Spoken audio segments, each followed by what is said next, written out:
Hari itu sulit atau mudah ibu? Biasanya ibu juga sulit. Kenapa sulit? Gampang. Satu, ketika ada orang nyuruh sabar kepada bapak ibu, pernah tidak ditanya, baik kamu nyuruh saya sabar, saya bukan orang sabar, ingin menjadi sabar, bagaimana caranya? Pernah nggak diajarkan caranya? Lah, kalau tidak pernah diajarkan caranya, bapak sampai tua pun bapak akan bilang pasti sulit. Jadi hari ini saya akan ajarkan sabar itu mudah, karena kami akan ajarkan caranya. Jelas?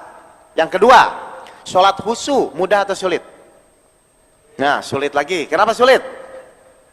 Nah, karena tidak pernah diajarkan caranya. Hari ini saya akan buktikan. Bapak silakan ibu praktek, buktikan betul atau tidak khusyuk itu halusnya mudah. Ya, jadi tadi saya sudah sampaikan, saya bukan sekedar ceramah, tapi saya akan menyampaikan metode, silahkan dipraktekkan dan dibuktikan. Betul tidak kalau sabarnya benar, sholatnya benar, apapun permasalahan kehidupan, insya Allah pasti selesai. Jelas? Jadi bagaimana sabar yang benar, bagaimana sholat yang benar. Baik, sekarang kita akan mulai di sholat dulu ya. Kita mulai sholat, Pak. Saya mau nanya, ketika nanti bapak ibu meninggal, amalan yang pertama kali dihisap apa? Sholat. Setuju ya? Setuju. Yang kedua, yang ditanya sholat itu tuh jasmani kita atau ruhani kita? Ruhani. Jasmani menjadi saksi, surat An-Nur 2424, dan ruhani menjadi terdakwa. Berarti nanti yang ditanya sholat itu ruhani kita, Pak. Maaf, misalnya bapak sholat, Allahu Akbar, pikiran jalan-jalan ya, Allahu Akbar, kunci masalah baru kepikir. Nah, kalau sholatnya model seperti itu, ruhani kita sholat nggak? Nah, tidak. Berarti kalau tidak, selama bapak ibu di dunia ruhani tidak pernah sholat, sedangkan nanti meninggal ditanya ruhani kita, berarti ruhani kita bisa menjawab tidak? Tidak. Lah kalau tidak itu, malaikat itu senyum atau nyiksa? Nah, bapak siap, ibu siap disiksa? Loh, ayolah Pak. Makanya sampai Allah berfirman di surat Al-Ma'un surat 4 dan 5, celakalah bagi orang-orang yang sholat. Siapa yang celaka? Orang sholat, Pak. Bukan yang tidak sholat loh, Pak. Tidak sholat jelas celaka. Ini orang sholat celaka. Rugi gak, Pak? Yaitu orang-orang yang lalai di dalam sholatnya. Tafsir Ibnu Katsir orang lalai itu ada 3. 1, orang sholat pikiran dia tidak sholat, itu celaka. Yang kedua, tidak memenuhi rukun sholat, itu celaka. Yang ketiga, menunda-nunda waktu sholat, itu celaka. Kalau bapak ibu kena saja salah satu dari 3 ini, 1, orang sholat pikiran jalan-jalan, celaka. Tidak memenuhi rukun sholat, celaka. Menunda-nunda waktu sholat, celaka. Kalau bapak ibu kena saja 1 dari 3 ini, maka termasuk orang sholat tapi celaka. Kira-kira ada salah satu dari sini? Ada? Waduh. Baik, kalau gitu nanti kita tobat bersama ya, kita perbaiki sholat kita ya. Baik, sekarang kita mulai. Saya terus ditanya sama guru saya, Mas Oke, kira-kira kalau gitu Mas Oke sudah sholat? Wah, saya bilang kalau gitu sih belum Pak Guru. Terus akhirnya, sudah gini, ambil kalkulator katanya. Lo buat apa Pak? Ambil kalkulator. Waktu itu saya ketemu guru saya usia 33 tahun Pak. Mulai sholat usia berapa katanya? Saya mulai sholat waktu itu usia 7 tahun. Nah, berarti Mas Oke sudah 26 tahun sholat. Bapak ibu kalau direnungkan, sholat itu kan 1 rakaat diulang-ulang kan Pak? Bener nggak? Al-Fatihah, beda surat pendek saja kan? Nah, berarti kalau yang wajibnya saja, itu tuh 17 rakaat sehari semalam. Berarti kalau ibu bapak kali, 26 tahun dikali 17 rakaat, dikali 365 hari. Waktu itu saya sudah sholat 161.000 rakaat. Jadi saya sudah sholat Pak, 26 tahun itu 161.000 rakaat. Ditanya oleh guru saya, kira-kira pikiran sudah fokus atau jalan-jalan? Kira-kira jawaban saya apa? Jalan-jalan. Berarti kalau metodenya masih dipertahankan seperti itu, mau ditambah 10 tahun, mau ditambah 20 tahun pun, kalau metodenya sama bakal jalan-jalan nggak? Nah, sekarang saya tanya kepada bapak ibu, kira-kira menurut bapak ibu sekarang sudah fokus atau jalan-jalan? Aduh, jelas Pak? Ternyata kita harus perbaiki metode sholat kita. Ya, baik. Sekarang, bagaimana caranya? Baik, sekarang kita akan mulai caranya. Kita mulai ya. saya tanya dulu, apa manfaatnya, apa pentingnya kita belajar sholat khusyuk menurut Bapak dan Ibu? Apa manfaatnya? Apa? Satu, manfaat kita belajar sholat khusyuk itu yang pertama adalah sebagai penolong kita di dalam kehidupan dunia dan akhirat. Hai orang-orang yang beriman, jadikanlah sabar dan sholat sebagai penolongmu. Jadi di dunia itu manfaatnya ketika Bapak Ibu punya masalah apapun, ketika memperbaiki sholat, insya Allah itu akan diurai oleh Allah. Jadi kalau Bapak sholatnya baik, semuanya akan menjadi baik, Pak. Jadi yang pertama itu. Di akhirat minimal ketika kita meninggal nanti, ruhani kita bisa menjawab masalah sholat. Jadi manfaat yang pertama untuk metode sholat khusyuk adalah sebagai penolong kita di dalam kehidupan dunia dan akhirat. Jelas itu? Baik, yang kedua, Rasul bersabda di dalam suatu hadis, ketika seorang manusia sholatnya baik, maka semua amal perbuatan, semua amal perbuatan akan menjadi baik. Berarti kalau sholatnya buruk, semua amal perbuatan buruk. Hati-hati, Pak. Jelas ini? Jadi manfaatnya luar biasa ya. Salah satu saja itu. Yang kedua, definisinya tuh apa sih di dalam sholat tuh definisinya? Sholat itu kan menghadap kepada Allah. Jasmani menghadap kiblat, ruhani menghadap Allah. Lalu menyampaikan bacaan sholat dengan bahasa Arab. Di situ ada pernyataan, pujian dan doa. Lalu sesuai syarat dan rukunnya sholat. Setuju? Baik, sekarang menghadap kepada Allah. Misalnya saya menghadap Bapak nih, ya, saya menghadap atau saya menghadap Ibu nih, saya menghadap Ibu. Tapi pikiran saya ke Pak Ferry misalnya, saya menghargai Ibu nggak? Tidak. Jelas? Saya ulang. Misalnya saya menghadap ini Bapak-bapak di sini, tapi pikiran saya ke pasar misalnya, saya menghargai Bapak nggak? Tidak. Sekarang saya tanya, Bapak Ibu sholat menghadap siapa? Itu pikiran kemana, Pak? Pikiran kemana? Loh, Bapak sehari 5 kali sholat menghadap Allah. Itu pikiran kemana? Berarti selama ini sholat kita menghargai Allah atau tidak? Tidak. Berarti dalam metode sholat yang pertama adalah bagaimana kita harus mampu menghadap. Bagaimana caranya? Nanti saya sampaikan. Jelas ini? Jadi yang pertama harus mampu menghadap. Jelas? Baik, yang kedua, menyampaikan bacaan sholat. Nah, saya ditanya, kira-kira yang namanya menyampaikan, itu tuh kita harus tahu nggak apa yang kita sampaikan? Harus tahu nggak? Harus tahu ya. Lucu nggak kalau kita menyampaikan sesuatu tapi kita tidak tahu? Lucu nggak? Lucu ya? Baik, saya ditanya sama guru saya. Baik, pas masuk ke sholat. Di atahiyat pertama, itu ngomong apa sama Allah? Saya bilang, atahiyatul mubarakatuh, sholawatu, toibatu lillah. Ditanya Pak, artinya apa? Kira-kira waktu itu saya bisa jawab nggak? Kira-kira bisa jawab nggak waktu itu Pak saya?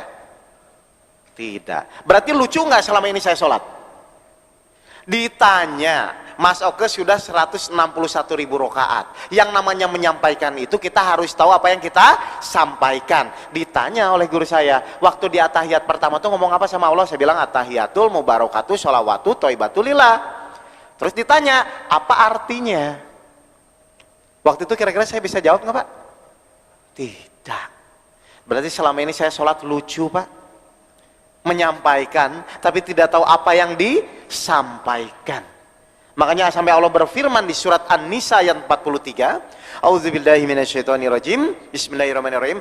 Hai orang-orang yang beriman, janganlah engkau sholat sedang kau dalam keadaan mabuk sehingga kau mengerti apa yang kau sampaikan. Jadi untuk metode yang kedua, kalau kita ingin khusyuk di dalam sholat, suka tidak suka, kita harus tahu apa yang kita sampaikan. Jadi mau 100.000 rakaat, mau 200.000 rakaat, kalau Bapak Ibu tidak tahu apa yang disampaikan, maka seperti orang mabuk. Jelas Bapak Ibu? Bapak Ibu kalau renungkan, di Al-Fatihah itu ada 7 ayat Pak. 4 ayat pertama itu pujian kepada Allah. Dari Bismillah sampai Malik Yaumiddin itu memuji kepada Allah. Ayat yang kelima itu pernyataan kepada Allah. Iyyaka na'budu wa iyyaka nasta'in. Ayat yang ke-6 dan ke-7 itu berdoa kepada Allah. Ihdinas siratal mustaqim. Berarti saya tanya, berarti ketika kita membaca Al-Fatihah, itu sikapnya sama atau beda? Yang pertama pujian, yang kedua pernyataan, yang ketiga berdoa. Berarti harusnya sikapnya sama atau beda? Beda, karena ada sikap memuji, ada sikap berdoa, ada sikap pernyataan. Selama ini saya tanya, Bapak Ibu ketika membaca Al-Fatihah, itu sama atau beda sikapnya? Sama saja. Inilah yang menjadi masalah. Kenapa? Karena biasanya kurang memahami makna bacaan sholat. Jadi hal yang kedua adalah kita harus tahu apa yang kita sampaikan. Yang pertama harus mampu menghadap, yang kedua harus tahu apa yang kita sampaikan. Jelas? Baik, yang terakhir adalah sesuai syarat dan rukunnya sholat. Syarat dan rukunnya sholat itu ada yang 13, ada yang 16, ada yang 18. Saya ngebahas itu. Tapi yang saya bahas, salah satu dari rukun sholat, pernah dengar yang namanya tumakninah? Tumakninah itu apa, Bapak Ibu? Berhenti sejenak. Dan itu termasuk rukun sholat. Rukun itu apa? Yang harus dilaksanakan. Kalau tidak, tidak sah. Baik, sekarang. Karena sholat itu terdiri dari gerakan dan ucapan. Berarti harus ada tumaninah gerakan dan harus ada tumaninah ucapan. Saya akan urai satu persatu. Untuk apa tumaninah gerakan, untuk apa tumaninah ucapan. Jelas? Baik. Saya akan praktek tumaninah ucapan dulu. Ya. Saya sebentar Pak Ferry. Saya akan praktekkan tumaninah tumaninah gerakan. Ya. Secara umum, tumaninah gerakan itu kan berhenti di antara dua gerakan, ya. Berarti nanti dari posisi saya ini ke posisi nanti ini harus ada berhentinya, Pak. Harus ada berhentinya karena berhenti di antara. Jelas ini? Ini metode ya. Metode itu saya tidak menyalahkan yang sudah Bapak Ibu lakukan, tidak. Baik. Biasanya orang umum sholat adalah biasanya begini. Allahu Akbar. Betul? Sekali lagi. Allahu Akbar. Kalau seperti ini ada berhentinya nggak, Pak? Tidak. Bagus. Lalu di mana berhentinya? Harusnya kita lihat ya. Kan tadi berhenti di antara. Berarti Allah. Nah, ketika takbir kita berhenti. Mau 3 detik, 4 detik harus berhenti. Untuk apa? Nanti saya jelaskan. Allahu Akbar. 1. Jelas ini? Lalu yang kedua, biasanya posisi dari sidakap ini ke posisi ruku. Ini orang umum biasanya lihat ya, Pak. Kan Allahu Akbar. Kan gini ya? Sekali lagi, lihat. Allahu Akbar. Nah, kalau seperti itu, ada berhentinya enggak? Ada berhentinya enggak? Tidak. Harusnya di mana berhentinya? Kita lihat, ya. Allah, pas di sini ya, posisi sini ya, keruku ya. Allah, 1, lihat ya. Terus turun. 2, tenang. Baru turun. Jelas? Nah, yang terakhir biasanya posisinya dari sini itu langsung mau ke sujud kan ya. Biasanya adalah Sami Allahu liman hamidah. Nah. Oh, sip. Nah, ya, oke Pak. Kasihan nanti Bapak pegangnya terus. Oke, saya ulang. Biasanya dari sini lihat posisi sini, ini kan biasanya Sami Allahu liman hamidah. Sekali lagi, Sami Allahu liman hamidah. Kalau seperti itu ada berhentinya tidak? Padahal tadi kita bilang tumanina itu harus berhenti di antara dua gerakan. Di mana berhentinya? Lihat. Jadi yang pertama, untuk berhenti, angkat dulu. 1, tenang. Posisi sempurna. Baru, Sami Allah. 2, kuliman, hamidah. 1, 2, 3. Berhenti sejenak. Pertanyaan saya, lebih sopan yang menggunakan tumaninah atau yang tidak menggunakan tumaninah? Nah, jadi tumaninah gerakan di sini adalah adab, sopan santun kita menghadap kepada Allah. Bapak ibu pun kalau menghadap atasan kira-kira sopan atau gerasak gerusuk? Sopan. Apalagi menghadap Allah, Pak. Jadi fungsi tumaninah gerakan di sini adalah sopan santun kita, adab kita menghadap kepada Allah. Saya jelaskan, ini metode. Saya tidak menyalahkan apa yang sudah Bapak Ibu lakukan selama ini, tidak. Tapi silahkan, kalau menurut Bapak ini lebih enak, silahkan digunakan. Jelas? Baik ya? Lalu yang kedua, tumaninah ucapan. Apa fungsinya tumaninah ucapan? Ya. Baik. Apa fungsinya tumaninah ucapan? Kalau tadi tumaninah gerakan berhenti di antara dua gerakan. Kalau sekarang tumaninah ucapan adalah berhenti di antara dua ucapan atau dua ayat. Untuk apa? Baik, saya jelaskan. Tadi saya bicara, di Al-Fatihah itu ada 7 ayat. 4 ayat pertama pujian kepada Allah, dari Bismillah sampai Malik Yaumiddin. Ayat yang kelima itu pernyataan kepada Allah, Iyyaka na'budu wa iyyaka nasta'in. Ayat yang ke-6 dan ke-7 itu berdoa kepada Allah. Nah, misalnya saya membaca Al-Fatihah dengan tumaninah ucapan. Baik, berarti saya tanya, yang namanya menyampaikan itu tuh kita tahu dulu baru kita sampaikan, atau disampaikan dulu terus baru tahu mana yang benar? Tahu dulu baru kita sampaikan. Baik, saya mau membaca Al-Fatihah dengan tumaninah. Misalnya Allahu Akbar misalnya. Nah, saya mau baca. Berarti sebelum saya membaca Bismillah, saya harus tahu dulu apa yang mau saya sampaikan. Oh, saya memuji Allah. Berarti saya akan ngomongnya Bismillahirrahmanirrahim. Tumaninah.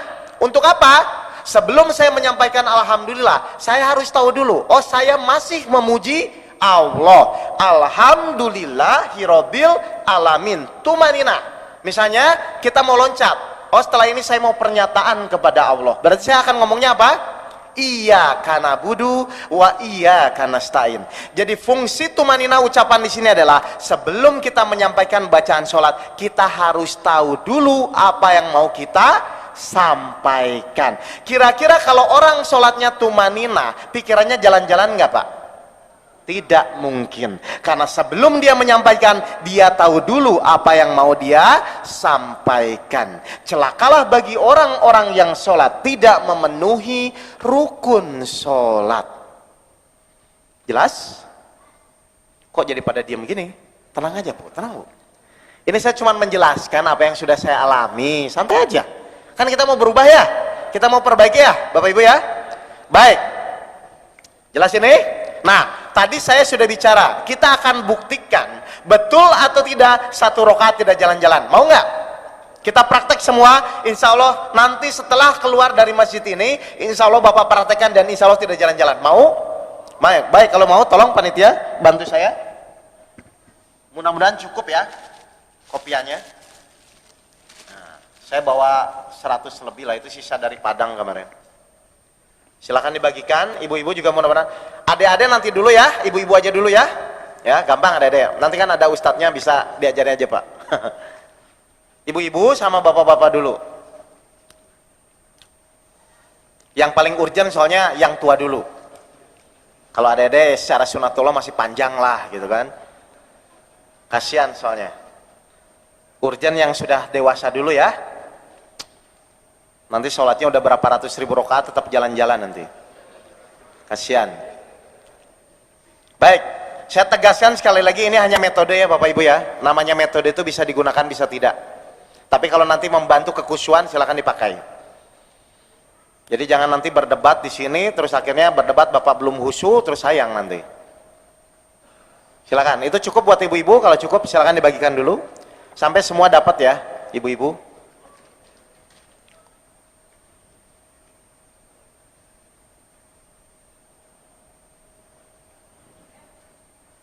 Silakan dibagi.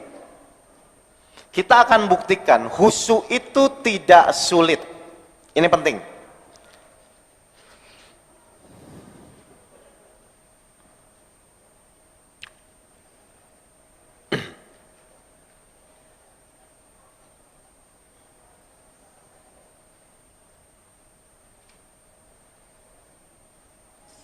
Semua dapat? Oh, belum? Masih banyak yang kurang, Pak. Itu masih kurang katanya ibu-ibu, Pak. Minta satu Mas, buat saya satu. Kalau ada-ada nanti aja ya. Ya, ada-ada kan masih pada muda lah. Ya. Oh iya, betul. Oh ya udah, apalagi di pesantren lah, udah sip. Ini yang penting yang tua-tua dulu.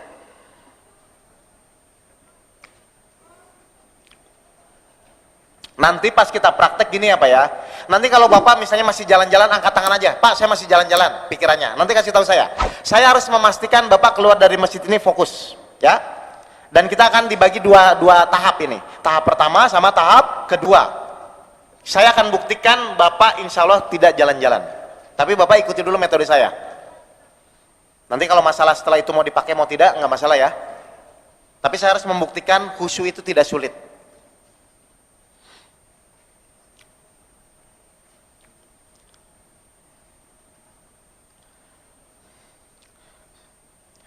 Baik, sudah semua terima? Kalau lebih tolong dikesinikan lagi Bu. Nanti mau saya copy lagi buat kajian nanti sore.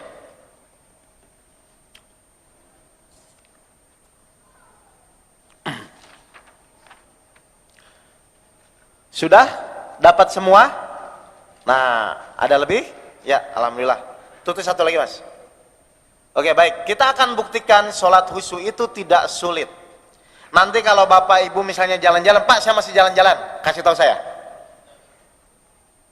Kami sudah buktikan ke ribuan jamaah, ternyata alhamdulillah mereka mudah kok.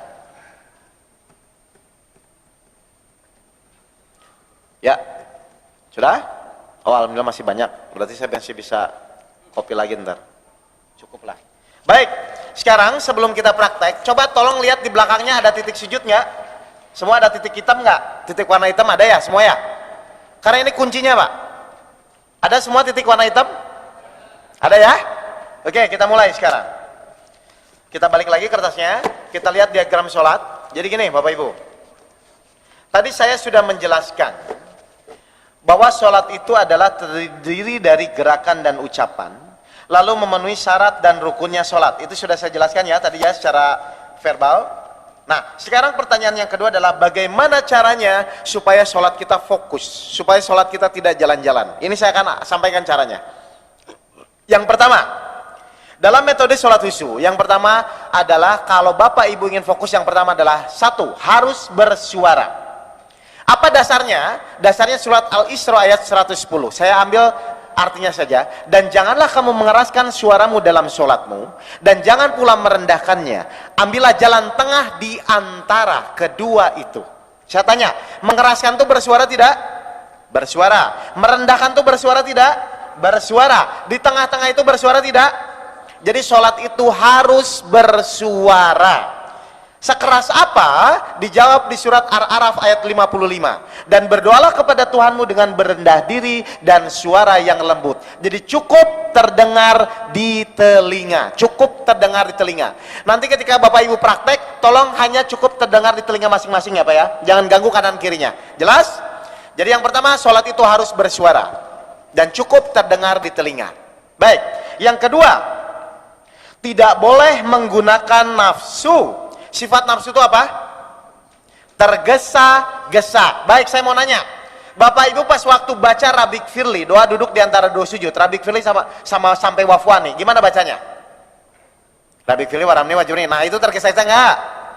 Berarti pakai apa? Nafsu. Hati-hati.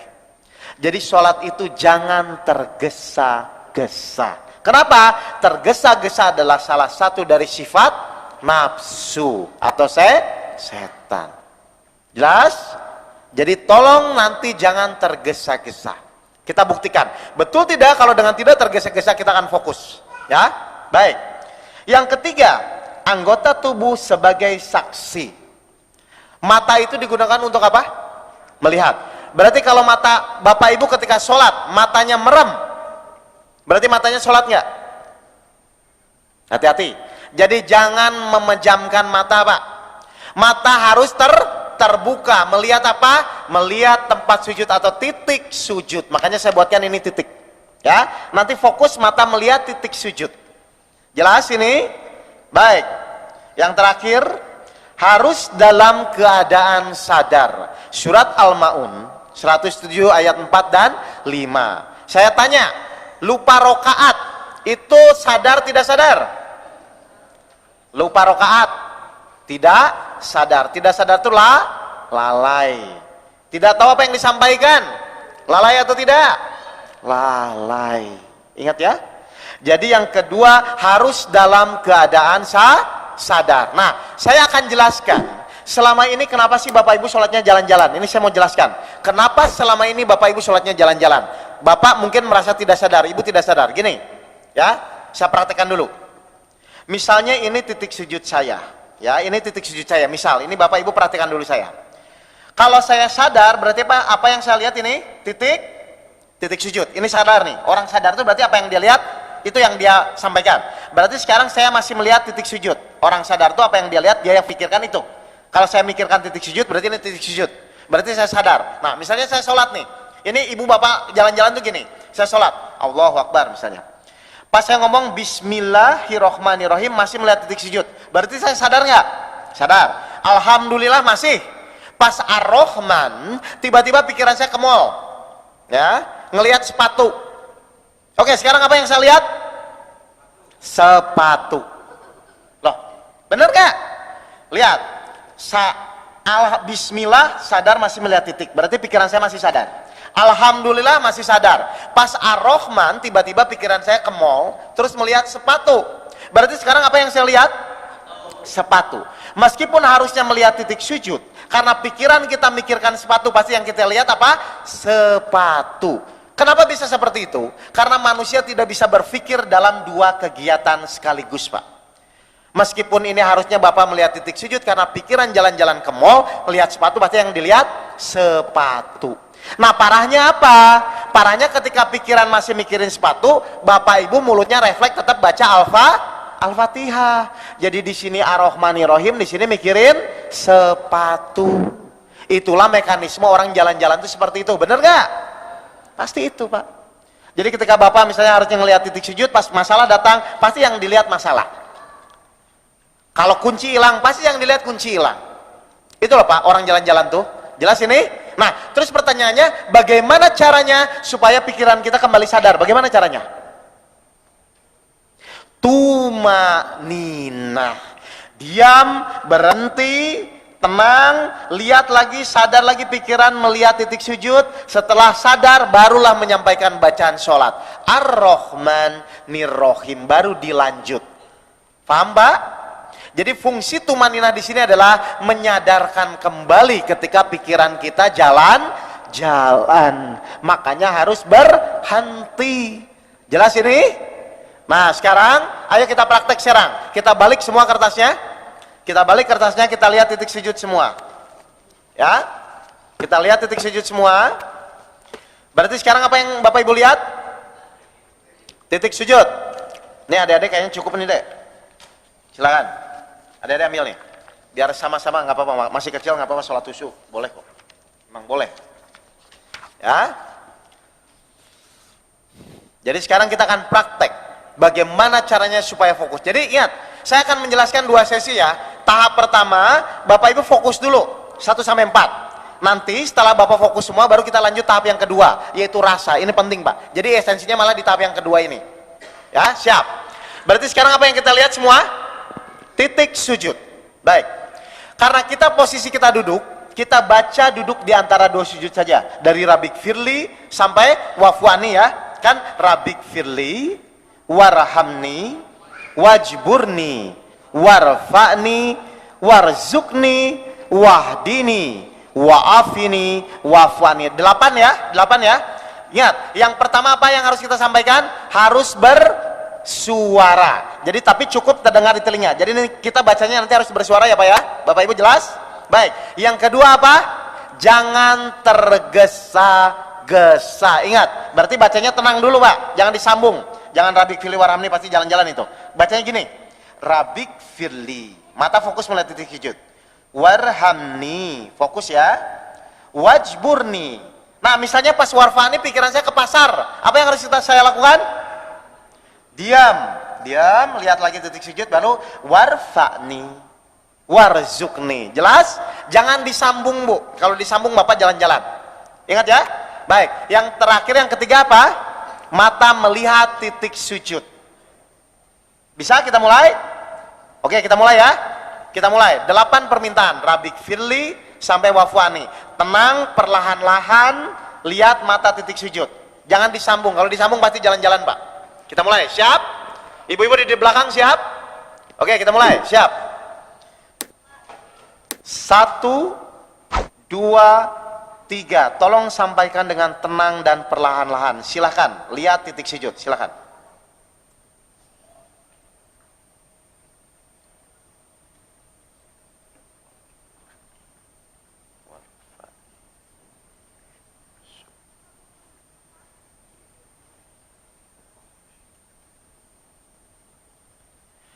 Baik, saya mau nanya, ada yang masih jalan-jalan atau sudah fokus? Bapak sebelah sini fokus atau jalan-jalan? Mulai fokus. Oke, Bapak samping sini. Ibu fokus atau enggak? Atau jalan-jalan? Baik, saya ulang-ulang, biasanya sekali 2 kali memang. Jadi yang pertama, kalau masih jalan-jalan, itu ibu bapak bacanya masih cepat Pak, masih disambung. Rabbik fili warhamni wa. Ini pikiran nggak bisa ngikuti Pak. Jadi yang pertama, tolong bacanya jangan disambung dulu. Gini. Mata melihat titik sujud, kita bacanya gini, Rabbik firli. Pikiran mengikuti bacaan. Pikiran kita mengikuti mulut. Rabbik firli. Dan gak usah mikirin artinya dulu Pak.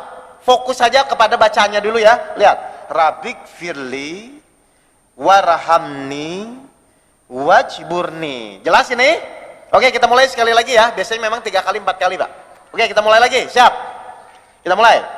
1, 2, 3. Silahkan sampaikan dengan tenang dan tumaninah. Silahkan.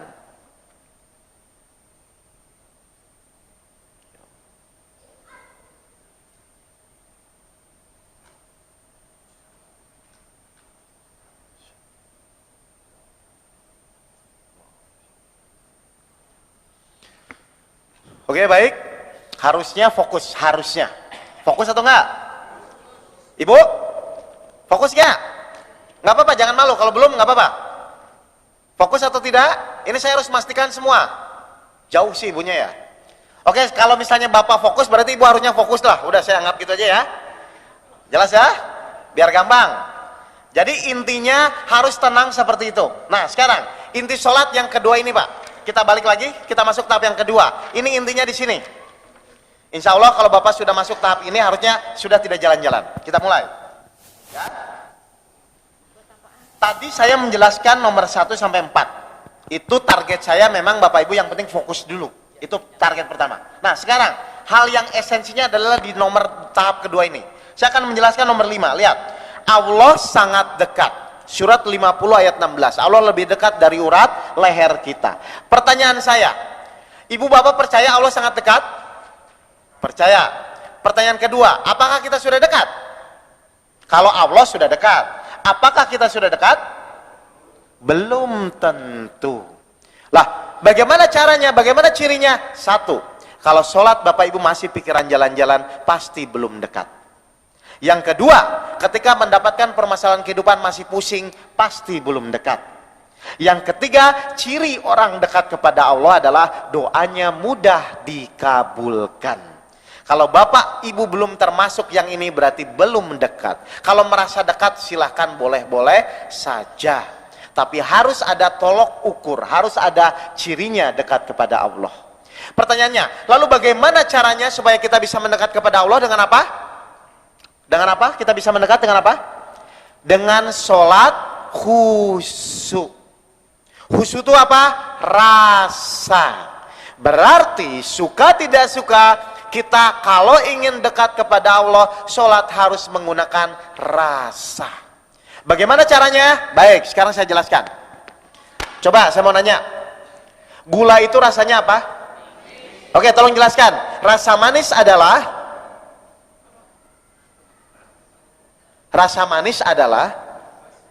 ayo Pak, jelaskan Pak. Loh, gini maksudnya, misalnya kursi itu terbuat dari kayu, kakinya 4 gitu loh maksud saya. Ayo coba jelaskan. Gula itu rasanya apa? Manis. Baik, rasa manis adalah gula lagi. Bukan, maksudnya dideskripsikan, dijelaskan coba. Gula itu rasanya apa? Manis. Rasa manis adalah, ayo, bisa tidak? Saya jelaskan ya. Tidak ada satupun orang di muka bumi ini yang bisa menjelaskan rasa.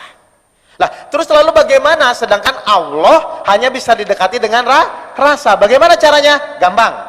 Gini, kita praktek. Di nomor 5 ini Allah menjelaskan Allah mengawasi kita. Allah mengawasi kita. Berarti kalau kita balik kalimatnya, berarti kita harus merasa diawasi Allah. Itulah hakikat dari ihsan. Kalau engkau tidak bisa melihat Allah, turunkanlah bahwa seolah-olah engkau merasa diawasi. Nah, berarti sekarang kita harus sholat memunculkan rasa diawasi. Bagaimana caranya? Gampang, kan nggak bisa dijelaskan ya? Baik, saya akan praktekkan sekarang. Merasa diawasi, ya, siap ya. Gini, kita akan praktek bagaimana caranya merasa diawasi. Nah, maaf, ini bapak-bapak yang di depan saya, yang di samping, yang di kiri memperhatikan. Sekarang saya melihat bapak semua ya. Saya lihat bapak nih, saya melihat bapak. Kita akan praktek merasa diawasi. Mohon maaf sebentar, bapak tunduk sebentar. Bapak tunduk sebentar, tunduk sebentar. Masih merasa saya liatin nggak pak? Yang nunduk, masih merasa saya liatin nggak? Coba. Kalau belum lihat lagi, nunduk lagi. Masih merasa saya liatin nggak? Nah, itulah arti dari merasa diawasi. Paham? Nah, maksudnya apa? Jadi ketika kita sholat nanti, yang pertama kali sebelum kita sholat, munculkan merasa diawasi. Pertanyaan saya, kalau orang sholat merasa diawasi, berani nggak ngomongnya cepat-cepat? Berani nggak ngomong Rabbi Kuli Warami Wajuri Marfani? Berani nggak? Lihat. Berarti kalau sekarang bapak ibu sholatnya cepat, tidak tahu apa yang disampaikan, pasti tidak ada rasa merasa diawasi. Jelas ini? Nah, berarti nanti ketika kita sholat munculkan rasa diawasi. Bagaimana aplikasinya? Gini aplikasinya. Kan tadi saya jelaskan, sholat itu terdiri dari 3 poin. Pernyataan, pujian, dan doa. Tadi pas bapak ibu baca Rabbik Firli, itu tuh harusnya ada rasa apa? Kan ada 3 nih, ada pujian, pernyataan, dan memohon. Pas tadi baca Rabbik Firli sampai wafwani, harusnya ada muncul rasa apa harusnya? Memohon ya. Nah, bagaimana caranya? Gini, saya mau praktek ya. Rasa memohon, kita berarti harus muncul rasa memohon dulu. Pak Ferry bantu saya sebentar. Lihat, saya mau praktek rasa memohon. Nanti kita aplikasikan di dalam sholat menggunakan rasa. Lihat, saya memohon nih, Pak Ferry tolong saya. Nih, ketika saya memohon ke Pak Ferry, itu tuh posisi saya merendah atau meninggi? Merendah. Yang kedua, saya berharap sungguh-sungguh Pak Ferry bisa nolong saya. Jelas? Ini rasa memohon. Jelas ini? Nah, makasih. Sekarang Bapak Ibu harus tahu dulu rasa memohon ya. Kalau gitu Bapak Ibu praktek ke kanan dan kirinya, tolong. Mohon coba. Ke temennya praktek, coba. Yang penting tahu rasa memohon. Sebentar. Yang musuhan baikan dulu sebentar. Coba rasa memohon, yang penting tahu. Coba. Yang penting tahu dulu, yang penting tahu rasa memohon. Ingat ya. Memohon itu berarti posisi merendah dan tolong berharap hanya satu-satunya Allah. Ini rasanya. Hanya satu-satunya yang kita mohon minta tolong benar-benar bisa nolong saya. Paham? Paham semua? Oke, baik. Paham ya? Baik, sekarang kita balik lagi kertasnya. Kita lihat titik lagi. Kita lihat titik sekarang. Kita akan praktek sholat dengan rasa memohon. Ya. Kita sama. Kita bacanya tetap Rabbik Firli sampai wafwani. Cuman sebelum nanti menyampaikan, munculkan rasa memohon yang tadi. Kan tadi kita ke teman, sekarang munculkan benar-benar kepada Allah ya. Oke, kita mulai. Siap? Tenang, siap? Semua melihat titik sujud? Lihat titik sujudnya semua? Kita akan praktek dengan memunculkan rasa memohon sebelumnya. Kita mulai. Siap? 1, 2, 3. Munculkan dulu, tenang. Munculkan rasa memohon. Ya Allah, saya benar-benar ingin memohon kepadamu. Sudah muncul? Silakan sampaikan dengan sungguh-sungguh rasa memohon kepada Allah. 8 permintaan.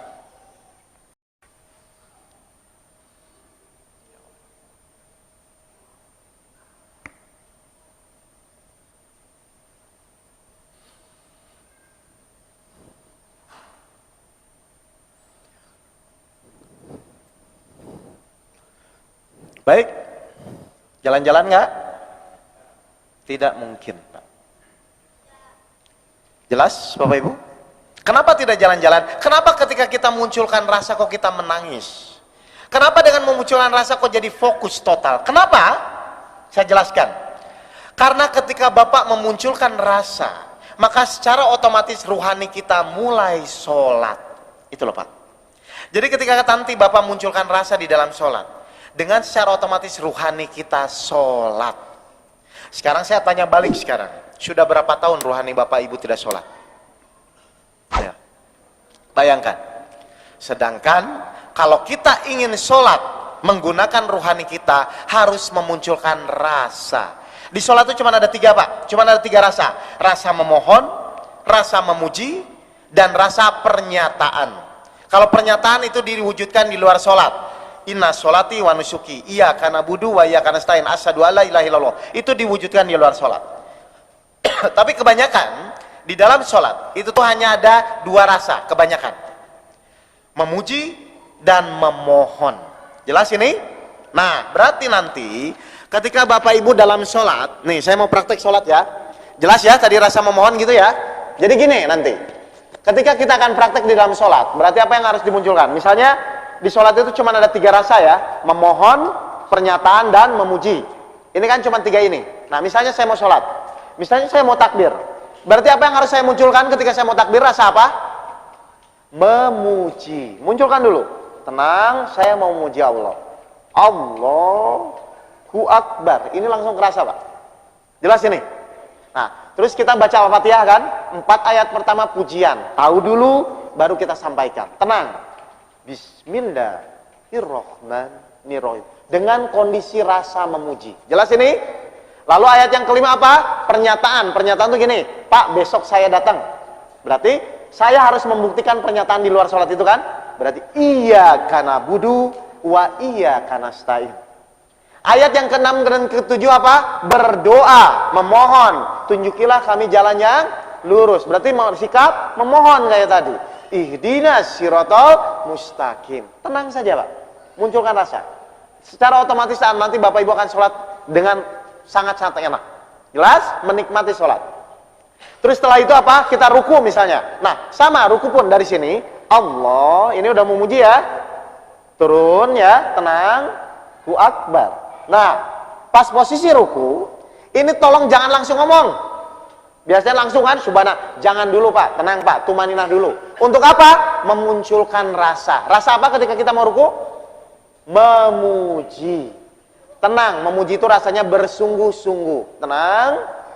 Baru subhana rabbiyal azim wa bihamdi. 3 kali, silahkan. Angkat lagi, terus kita ke sujud. Apa yang harus dimunculkan rasa sujud? Memuji lagi. Nah, ini yang paling penting itu pasti ini. Setelah sujud, itu kan kita duduk di antara 2 sujud. Saya waktu itu bingung. Kenapa ya? Kok sholatnya baik, semuanya jadi baik? Ada apa di sini? Ternyata, ini poin di sini Pak. Saya tanya, doa yang mustajab, itu tuh di dalam sholat atau di luar sholat? Di dalam sholat. Nah, ketika Bapak Ibu duduk di antara 2 sujud, itu kan mustajab kan?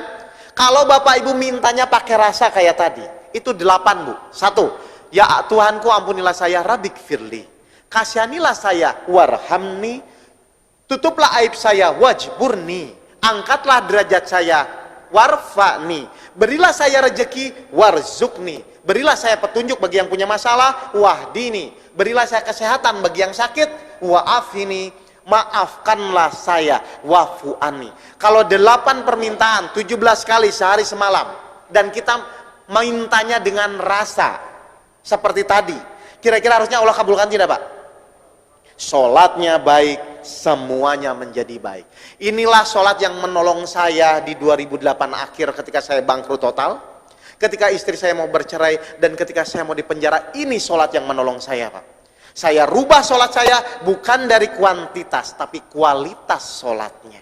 Saya rubah seperti itu. Apa yang terjadi? Seminggu kemudian teman saya datang ngasih proyek. Apa yang datang lagi? Orang bank datang, coret-coret tinggal 50%. Apa yang terjadi? Pajak ada pemutihan. Istri tidak jadi bercerai. Ternyata setelah saya perbaiki sholat saya, maka semuanya menjadi baik. Pas posisi duduk di antara 2 sujud ini, tolong jangan disia-siakan Pak. Karena itu doa yang mustajab. Allah memberi kesempatan kepada kita yang wajib saja 17 kali dalam sehari semalam. Saya tanya, selama ini Bapak pas duduk di antara 2 sujud mintanya gimana? Nah, yang kayak gitu tuh terkabul nggak? Rabbik fili warhamni wajurni yang kayak gitu. Ayolah Pak, Bu, Praktekan itu, silakan dibuktikan. Betul tidak? Kalau sholat kita benar-benar menggunakan rasa, Allah akan menolong. Harusnya menolong, Pak. Karena itu luar biasa. Rezeki, kesehatan, petunjuk, derajat, maafkanlah, ampuni, semua komplit di sana. Tolong jangan disia-siakan di sini, Pak. Doa duduk di antara dua sujud. Kita biasanya kan kalau duduk di antara dua sujud itu kan set kan gitu aja ya. Tidak terasa. Nah, saya praktekkan gini. Kan tadi posisinya ya, posisi kita duduk ya, mata melihat titik sujud, fokus, terus apa yang disampaikan pelan-pelan, kan tadi posisi duduk ya. Benar ya? Nah seperti itu. Nah sekarang kalau posisi berdiri Pak, tekniknya sama, melihat titik sujudnya sama, fokus bacaannya sama, pelan-pelannya sama. Kalau berdiri bedanya apa? Hah? Bacaannya. Kalau tadi duduk bacaannya Rabbik Firli, kalau berdiri bacanya Alfa. Kalau tekniknya sama, melihat titik sujud, pelan-pelan, berarti harusnya berdiri fokus juga nggak? Berarti harusnya 4 rakaat fokus nggak? Fokus. Yang penting teknik ini Pak, lihat titik sujud, pelan, tenang, dan menggunakan rasa. Jadi tidak mungkin sholat itu 4 rakaat jalan-jalan kalau Bapak Ibu mengikuti tadi, teknik yang tadi. Jelas ini? Baik. Terus yang terakhir, tolong bedakan ya Pak, saya waktu itu salah dalam menyampaikan. Tolong bedakan antara menyampaikan dan mengartikan. Dulu saya waktu belajar sholat awalnya gini, Allahu Akbar, Bismillahirrahmanirrahim, dengan nama Allah yang Maha Pengasih dan Penyayang. Itu namanya nggak boleh, itu namanya mengartikan Pak. Ya, bukan ya? Atau yang kedua, mulut menyampaikan bacaan sholat, hati mengartikan. Itu juga nggak boleh, itu namanya duilingual. Lah, terus gimana caranya? Sholat itu satu bahasa, gini. Misalnya saya ngomong Assalamualaikum, perlu diartikan tidak? Tapi Bapak sudah paham nggak? Nah, itulah maksudnya. Jadi sholat itu melebur menjadi satu. Misalnya contoh, saya di atahiyat. Saya mau atahiyat itu kan Isra Miraj kan, Rasul bertemu Allah. Lalu Rasul memuji Allah, segala kehormatan, tahu dulu attahiyatu. Segala keberkahan mubarakatuh. Segala keselamatan sholawatu. Segala kebaikan hanya untukmu ya Allah, thayyibatulillah. Paham? Jadi tahu dulu baru kita sampaikan. Jelas ini? Bukan dua-duanya, bukan mengartikan. Jangan salah ya. Jadi menjadi satu. Misalnya saya ngasih uang ke Bapak, Bapak bilang alham, perlu diartikan nggak Pak? Tapi paham? Nah maksudnya gitu. Jadi ketika sholat itu tuh benar-benar murni menyampaikan. Nah caranya bagaimana supaya gampang?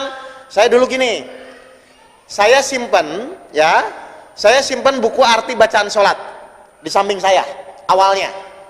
Untuk apa? Supaya saya tahu arti bacaan sholat. Nah misalnya subuh sholat, Allahu Akbar. Nah setelah selesai sholat subuh, saya kan tahu yang lupa, oh saya belum hafal doa iftitah, oh saya belum hafal bacaan atahiyat misalnya. Nah saya baca Pak artinya Pak. Cukup memasukkan file saja. Paham ini? Cukup membaca artinya saja. Nah zuhur, ketemu zuhur, baca lagi. Setelah sholat ya, jangan pas sholat ya, baca artinya saja. Cukup Bapak memasukkan file saja. Biasanya 5 hari seminggu biasanya otomatis hafal. Bapak nggak perlu menghafalkan, cukup memasukkan file. Nah nanti ketika Bapak sholat menggunakan rasa, itu secara otomatis rohani kita akan menangkap. Secara otomatis rohani kita akan paham dengan sendirinya. Jelas ini? Jadi prakteklah seperti itu. Paham di sini Pak? Nah terus pertanyaannya, bagaimana kalau berjamaah? Kan sholat gini jadi lama ya. Yang namanya berjamaah, makmum wajib mengikuti imam. Meskipun baru Bapak baca Alhamdulillah, tapi kalau imam sudah ruku ikuti saja, nggak masalah. Makanya tanggung jawab imam, hati-hati ya di sini ya. Jadi yang namanya orang berjamaah, makmum wajib mengikuti imam. Meskipun Al-Fatihah belum selesai tidak masalah. Terus misalnya, kan ada yang biasa yang saya lakukan adalah ketika imam sudah membaca Al-Fatihah, baru kita membaca. Ya. Terus misalnya imam bacanya panjang suratnya. Nah kita udah selesai nih. Tidak usah harus mengikuti bacaan. Silakan baca surat pendek yang lain pun bisa. Yang penting Bapak Ibu fokus. Atau mau mengikuti bacaan imam, tidak masalah. Ya. Tapi saya tidak membahas ini ya, itu kan khilafiyah ya. Silahkan, tapi poin pentingnya titik sujud, fokus, dan munculkan rasa. Itu dulu. Baik, dari sini ada pertanyaan, silahkan. Kalau ada, ya silahkan Pak. Mungkin pakai mic bisa di ini. Pak Untung gitu. Ya.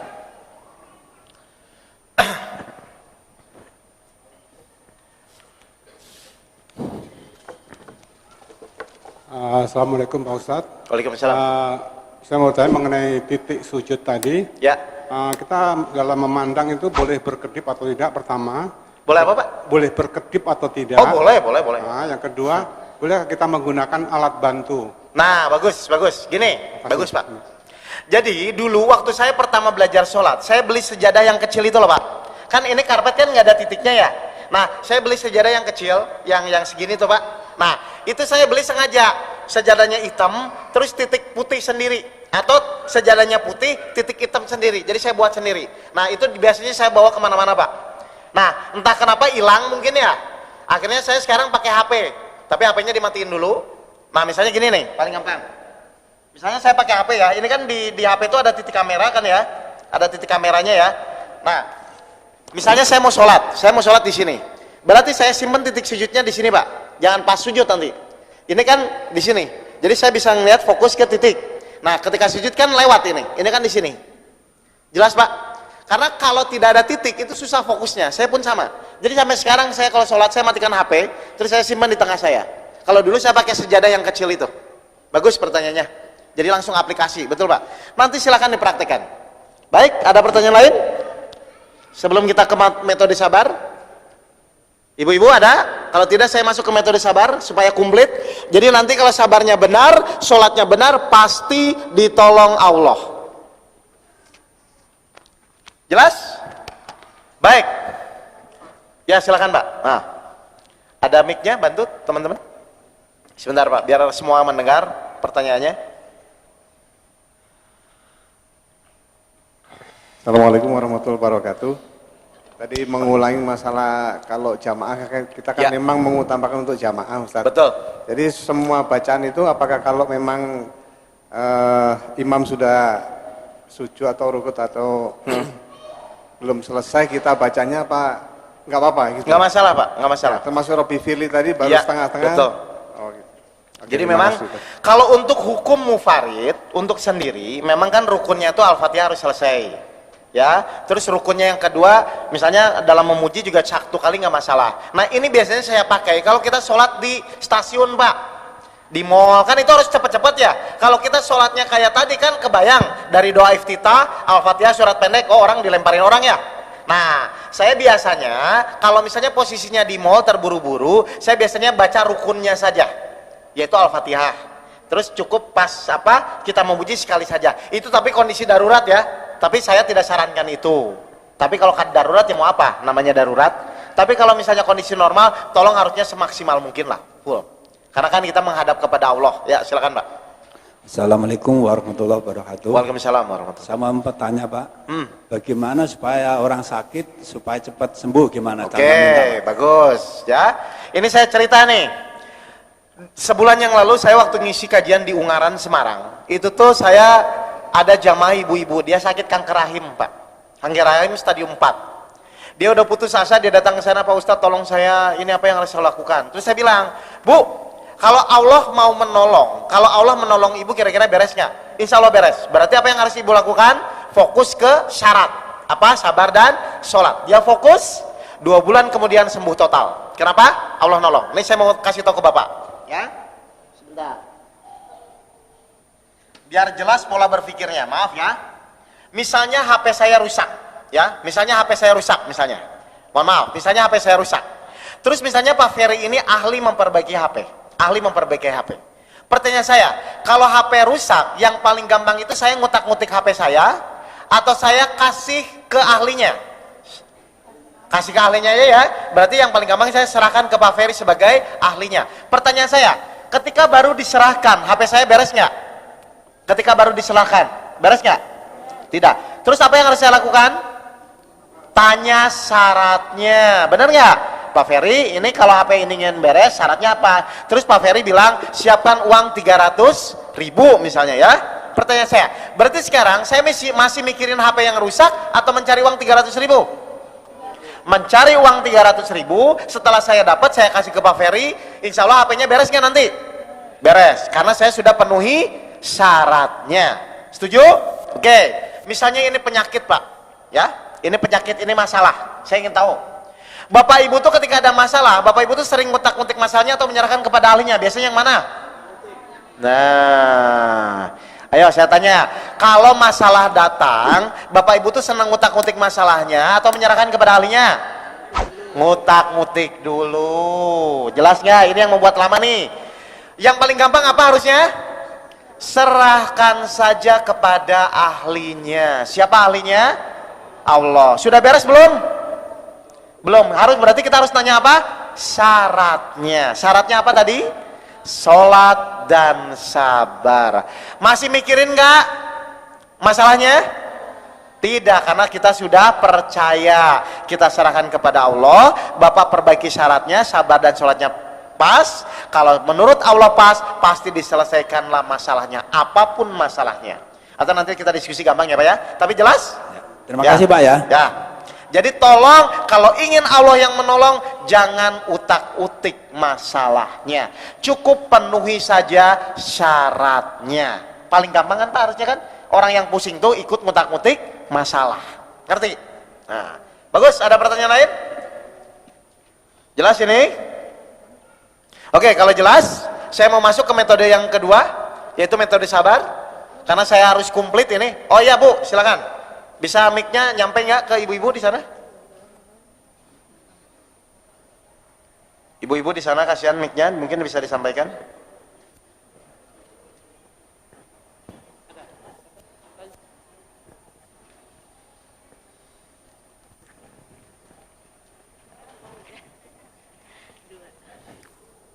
Baik, silakan.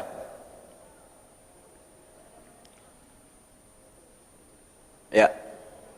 Assalamualaikum. Ya. Kalau tadi ikhtiar kita dengan apa? Sabar Harus, dan sholat. Sabar dan sholat. Lalu di mana letak ikhtiar, Pak? Baik, bagus. Jadi gini, ketika kita sudah jelas di surat 13 ayat 11, Allah berfirman bahwa Allah merubah nasib suatu kaum berdasarkan usaha kaum tersebut. Jelas ini? Jadi, ketika ibu ikhtiar tetap ibu jalani. Ingat ya, jalani. Ikhtiar bapak ibu tetap jalani, tapi sabar dan sholatnya ditingkatkan. Jadi kalau misalnya yang sakit berobat, silakan berobat, tapi sabar dan sholatnya ditingkatkan. Jelas Bu di sini Bu? Oke, misalnya gampangnya gini. Kalau misalnya ibu punya masalah hutang, ya, punya masalah hutang seperti saya masalah hutang. Yang namanya hutang itu harus dibayar nggak? Harus. Jadi yang pertama ibu lakukan tetap jalani, ikhtiar silahkan. Cuman sabar dan sholatnya tolong ditingkatkan. Jadi bukan merubah sesuatu yang sudah biasanya ya. Usaha silahkan, berobat silahkan, ikhtiar silahkan. Cuman yang saya tegaskan, tolong ditingkatkan metode sabarnya, metode sholatnya. Jadi ikhtiar tetap dilakukannya Bu ya. Jelas ini? Jelas Bu? Halo? Jelas ini? Baik ya? Oke, nanti lebih jelasnya saya sampaikan pas metode sabar. Baik, ada lagi pertanyaan? Jadi tetap ikhtiar harus dijalankan, silakan. Cuman yang perlu ditingkatkan sabar dan sholatnya saja. Tidak merubah sesuatu yang sudah dilakukan, tidak. Ya. Pak Ustadz, Ya. saya tertarik tadi ini adalah masalah yang sering terjadi di masyarakat atau dalam hal pernikahan atau dalam keluarga. Ya. Tadi menceritakan di awal tadi Pak Ustadz mengalami ya sesuatu ya ada hutang dan lain-lain sampai istri minta bercerai.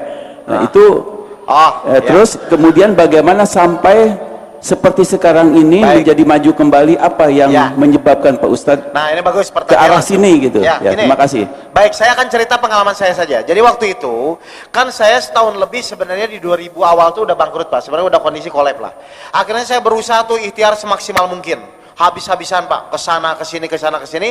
Akhirnya alhamdulillah nggak selesai-selesai. Nah, terus guru saya akhirnya nanya, Mas Oke tuh mau menyelesaikan permasalahan hidup tuh dengan kemampuan Mas Oke atau dengan pertolongan Allah?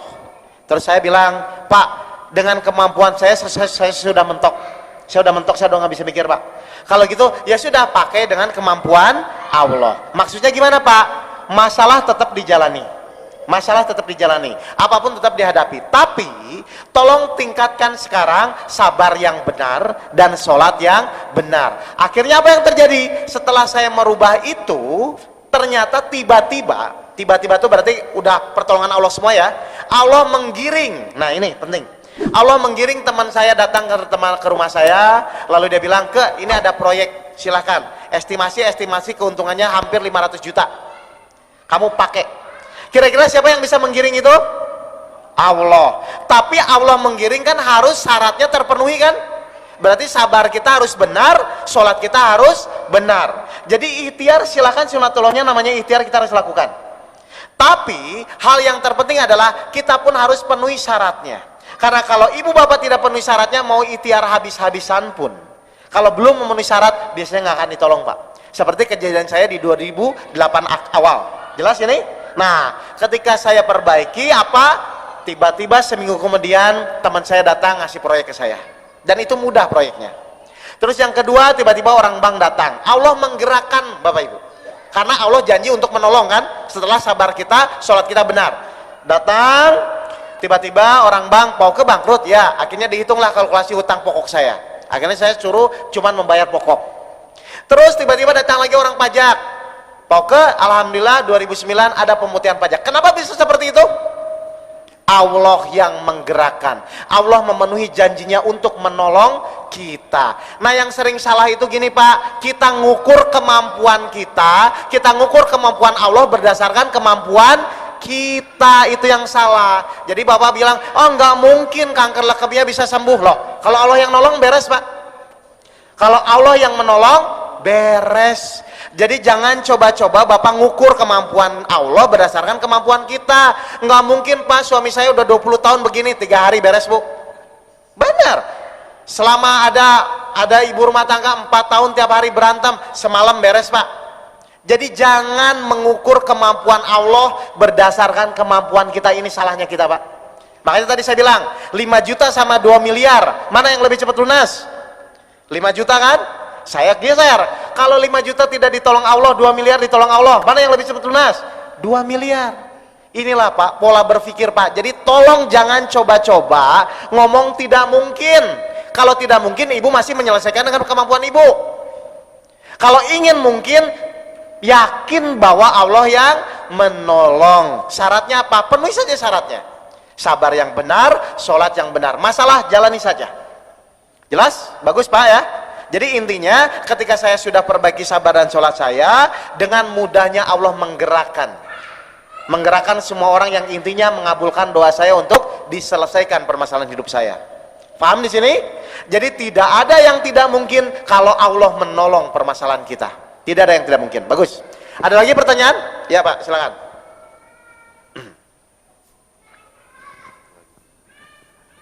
Assalamualaikum warahmatullahi wabarakatuh. Waalaikumsalam warahmatullahi wabarakatuh. Seperti kita ketahui, salat yang baik itu kan berjamaah dan di masjid. Betul. Nah, kaitannya dengan salat khusuk tadi yang Ya. ini kan tergantung imamnya ini. Nah, Ini susah kita dapatkan khusuknya. susah imamnya Pak. Ya, misalkan kita sering berpergian ke dua daerah. Nah, kita sering dapatin berjamaah tapi kayak tadi ini. Allah. Ini bagaimana kita sikapi? Memang ini adalah problem dari semua Pak. Makanya sebenarnya setiap akhir bulan saya tuh memang berkeliling ke masjid-masjid Pak. Dan saya berharap imamnya ikut. Kan boleh ya berharap, tapi kan ujung-ujungnya tetap Allah lah yang akan menentukan. Cuman memang setiap akhir bulan, selama biasanya 10 hari atau seminggu, saya tuh biasanya berkeliling ke luar kota, ke masjid-masjid, menyampaikan metode ini. Nah, kalau untuk kondisinya misalnya imamnya masih cepat, ya anggaplah Bapak tetap melatih. Melatih itu gini, kan di luar sholat wajib, itu ada namanya sholat-sholat sunnah kan, ada qobla, ada bada, ada duha, ada tahajud kan itu ya. Nah biasanya saya maksimalkan dulu di situ. Nah nanti setelah ruhani Bapak mulai terbiasa sholat, mau secepat apapun, insya Allah Bapak bisa mengikuti. Ingat ya. Jadi yang pertama memang untuk tanda kutip meskipun sholat bukan latihan, kita praktek dulu aja. Untuk di luar sholat wajib. Nah tapi kalau sholat wajib, tetap Bapak Ibu harus praktek, fokus itu. Jadi intinya nggak usah balapan sama imam ya. Pokoknya kalau kita bacanya pelan, ya udah pelan aja, nggak masalah. Jadi, oke, mungkin orang tuanya bisa ini sebentar. Ya. Jadi tolong sekarang untuk hal-hal yang paling penting di sini adalah Bapak coba praktekkan dulu, ya, praktekkan di luar sholat wajib, ada duha, ada tahajud, ada hajat, ada lain, silakan praktekkan dulu. Nanti setelah kebiasaan, setelah rohani Bapak mulai terbiasa sholat, itu secepat apapun tidak masalah kok Pak. Masjid di Cawang itu kalau sholat tuh kadang-kadang di wasol Pak, wasol itu kan satu tarikan nafas, nah itu juga nggak masalah. Meskipun saya baru baca alhamdulillah, tapi imam sudah ruku, nggak apa-apa, tapi rasanya tetap lain Pak. Karena saya merasa diawasi Allah. Saya berusaha semaksimal mungkin di hadapan Allah. Yang penting itu rasa Pak. Jadi bukan cepat atau sebentar, bukan ya, rasa. Nanti akan Bapak praktekkan lah. Nah, memang ini problemnya, ini kan tahap pertama. Biasanya saya mengevaluasi, tadi saya juga ngobrol sama panitia, saya biasanya mengevaluasi perubahan sholat itu biasanya 3 bulan. Dari Bapak yang masa sholat kemarin, terus untuk merubah menjadi lebih baik itu biasanya ada 3 bulan transisi. Karena kan mau masalah kebiasaan dan bertahun-tahun ini loh. Jelas ini? Tapi sebenarnya prakteknya seperti itu dulu ya. Baik. Ada pertanyaan lain? Cukup? Baik, ya silakan Mas. Ya, mic-nya mungkin bisa bantu.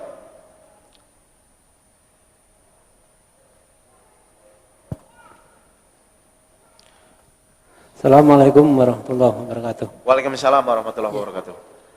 Ya, begini Ustaz yang saya tanyakan. Ini untuk mencari kebahagiaan itu memang salah satunya sholat, sabar, dan iman tadi Pak Ustaz ya. Betul.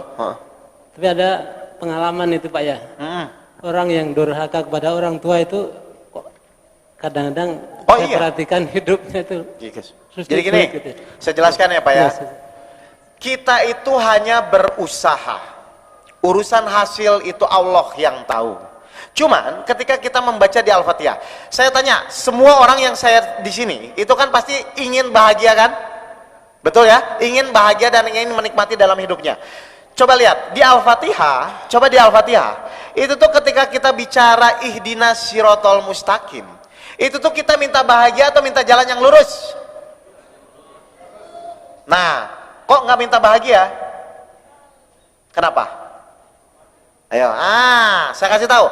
Jadi tugas kita tuh hanya berikhtiar, hanya berproses. Makanya kita minta di jalan yang lurus. Kalau Bapak Ibu sudah di jalan yang lurus, secara otomatis Allah akan memberikan rasa nikmat. Jalan yang lurus yaitu bukan jalan orang-orang yang sesat, yaitu jalan yang Engkau beri anugerah nikmat. Jadi fokus kita itu tuh mencari bahagia atau berada di jalan yang lurus.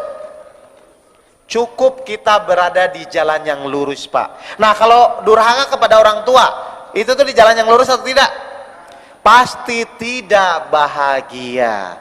Jadi kalau sekarang Bapak Ibu belum bahagia, kalau kita balik pasti belum berada di jalan yang lurus. Karena kalau orang sudah berada di jalan yang lurus, pasti bahagia. Jelas ya? Jadi fokus kita hanya pada prosesnya. Urusan hasil husu, urusan bahagia itu adalah urusan Allah. Makanya orang sering kecewa ketika kita mikirin hasil Pak. Jangan coba-coba ya. Nanti ada metode tawakal Pak, dengan tadi saya jelaskan. Baik, ada pertanyaan lagi? Jelas? Ya sudah, kalau gitu kita masuk ke metode sabar ya. Saya perlu setengah jam soalnya. Baik, sekarang saya tanya, tadi saya jawab, tadi saya tanya, sabar itu sulit atau mudah? Nah, sulit. Kenapa sulit? Kenapa sabar itu sulit? Karena tidak pernah diajarkan caranya. Nah, hari ini saya akan ajarkan caranya supaya Bapak Ibu mudah dalam bersabar ya. Sekarang kan ada kata-kata mutiara, apa yang sering didengar tuh sabar ada batasnya. Semut aja kalau diinjak pasti ngigit. Intinya jangan sabar, kan itu aja ya. Nah, kenapa yang dikejar jangan sabar? Baik. Sekarang saya akan ajarkan Bapak Ibu bagaimana caranya sabar, metodenya seperti apa, prakteknya seperti apa. Karena Ibu harus latihan. Baik. Sekarang saya mau nanya.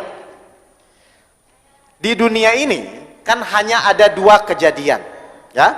Kejadian enak dan tidak enak. Ada lagi nggak? Hanya 2 ya. Kejadian enak dan tidak enak. Misalnya saya bicara kejadian enak misalnya. Misalnya saya bilang gini, Pak sabar ya, saya kasih uang 10 juta. Bapak perlu latihan sabar nggak nerima uang dari saya 10 juta? Nggak usah ya. Coba saya ulang. Di dunia ini hanya ada 2 kejadian. Kejadian enak dan tidak enak. Misalnya saya bicara kejadian enak. Saya bilang gini, Pak sabar ya, saya kasih uang 10 juta. Bapak perlu latihan sabar nggak nerima uang dari saya 10 juta? Perlu nggak? Nggak usah kan? Artinya apa? Ternyata sabar itu tidak cocok dengan kejadian yang enak. Semua orang gampang menerima. Jelas ini? Berarti kejadian enak semua orang bisa menerima ya? Saya nggak usah ajari ya? Nggak usah ajari ya? Nah, jadi yang namanya kejadian enak saya nggak usah ajari. Nah, yang kedua, kejadian tidak enak. Nah ini, orang bermasalah tuh di sini Pak. Misalnya saya bilang, Pak sabar ya kemarin difitnah orang. Pas nggak saya ngomong gitu? Pas nggak? Pak sabar ya kemarin difitnah orang. Pak sabar ya istrinya cerewet. Pas nggak saya ngomong gitu? Pas. Artinya apa? Ternyata sabar itu adalah pasangannya kejadian yang tidak enak. Berarti kalau kita simpulkan, kalau kita definisikan, berarti sabar itu adalah kita harus bisa menerima kejadian yang tidak enak dengan ikhlas. Jelas ini? Sabar itu kita harus bisa menerima kejadian yang tidak enak dengan ikhlas. Baik, sekarang saya tanya. Apa manfaatnya kita kerja? Bapak bekerja itu apa manfaatnya? Tiap bulan dapat gaji. Atau apa manfaatnya Bapak bisnis?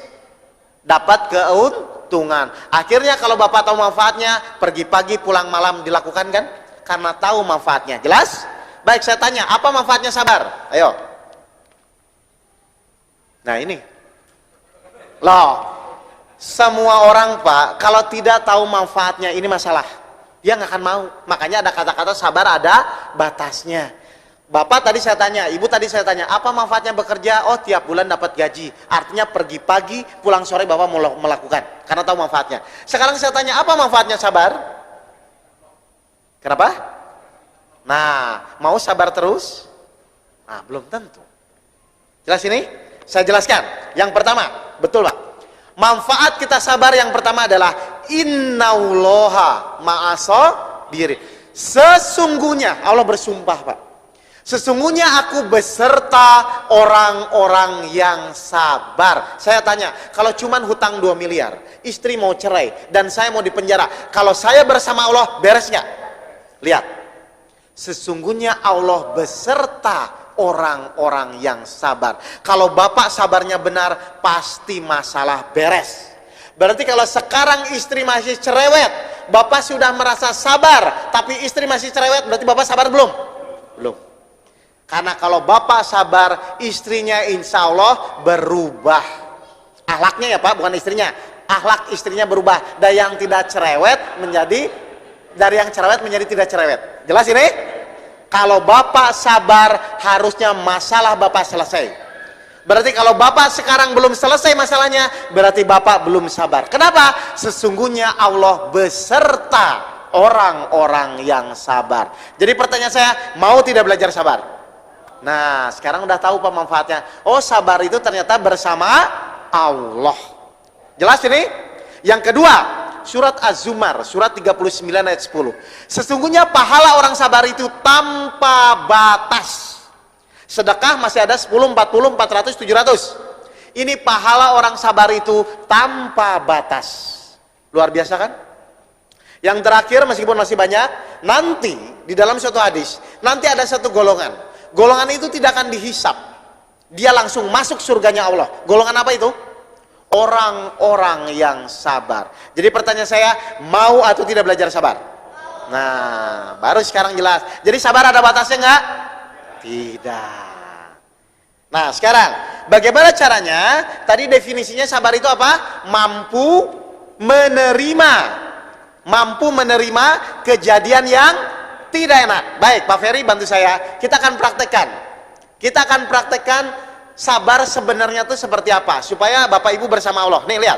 Kalau mampu menerima, berarti pas saya ngasih Pak Ferry ini, kalau Pak Ferry mampu menerima, berarti tangannya terima, terus ngomongnya alhamdulillah, hatinya senang karena dapat pemberian dari saya. Ini mampu menerima ya, saya ulang ya. Lihat, mampu menerima tuh gini Pak. Bapak terima, terus Bapak ngomongnya alhamdulillah, hatinya barulah Allah bersama. Ini kuncinya. Lihat, kalau Bapak Ibu bisa mampu menerima, Allah bersama. Baik ya, jelas. Nah, sekarang tadi sabar itu mampu menerima kejadian yang tidak enak. Bentar Pak Ferry, bentar. Ini belum selesai. Nah, lihat ya. Misalnya Pak Ferry berdoa, ya Allah kalau sabar bisa menjadi bersamamu, maka jadikan saya orang yang sabar. Berarti kalau Allah ingin membuat Pak Ferry sabar, berarti Allah harus ngasih kejadian enak tidak enak? Oke, tidak enak ya? Lihat, istri cerewet nih Pak ya, lihat istri cerewet.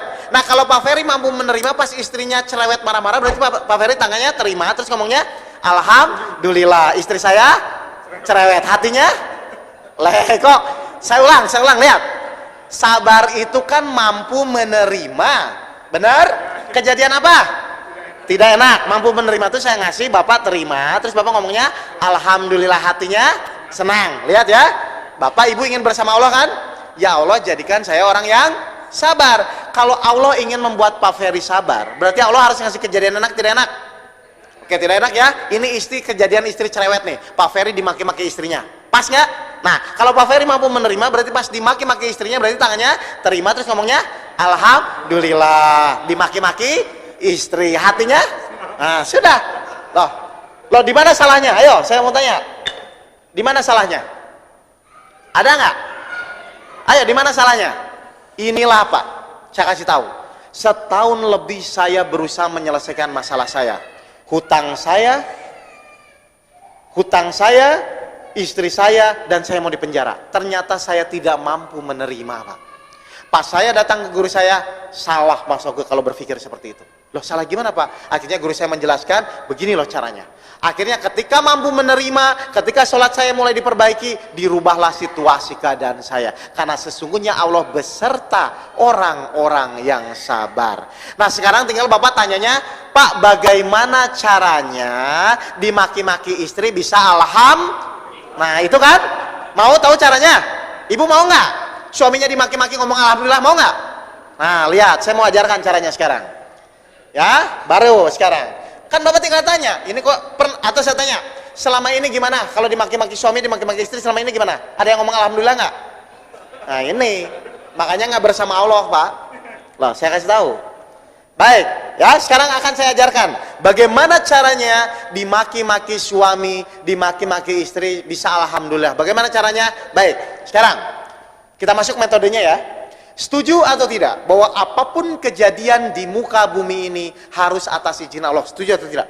Setuju ya? Bahkan daun selai jatuh pun harus atas izin Allah. Setuju? Baik. Sekarang yang kedua. Misalnya Bapak lagi diem. Tiba-tiba istrinya datang terus marah-marah sama Bapak. Reaksi umum bagaimana Pak? Marah. Umum ya? Karena belum belajar sabar. Oke, sekarang saya tanya. Istri Bapak marah-marah kepada Bapak itu sudah atas izin Allah atau belum? Kenapa sudah? Apapun kejadian, ingat ya, tanamkin lagi ya, apapun kejadian harus atas izin Allah. Berarti ketika istri Bapak marah-marah kepada Bapak itu sudah atas izin Allah atau belum? Sudah. Oke, sekarang Bapak jawab, Ibu mendengarkan. Kalau Allah saja pemilik kejadian sudah mengizinkan kejadian itu terjadi, Bapak yang bukan pemilik kejadian pantas gak marah? Pantas gak marah? Nah, yang wajar itu berarti Bapak terima atau Bapak marah-marah? Nah, Bapak ingin jadi orang wajar, ingin jadi orang gak wajar? Oke, saya ulang lagi. Kok bingung? Ayo saya ulang. Istri marah-marah kepada Bapak itu sudah atas izin Allah atau belum? Sudah. Baik, saya mau nanya. Kalau Allah saja pemilik kejadian sudah mengizinkan kejadian itu terjadi, Bapak yang bukan pemilik kejadian pantas gak marah? Tidak. Berarti yang wajar itu Bapak terima atau marah-marah? Nah, Bapak ingin jadi orang wajar, ingin jadi orang gak wajar? Berarti kalau istri marah-marah Bapak nah, benar kan? Nah, loh, kok bingung? Jadi, saya jelaskan ya. Jadi, lihat. Metode sabar di sini adalah kita tidak melihat kejadiannya. Kita tidak melihat istri yang marah-marahnya, tapi yang kita lihat apa? Izin Allahnya.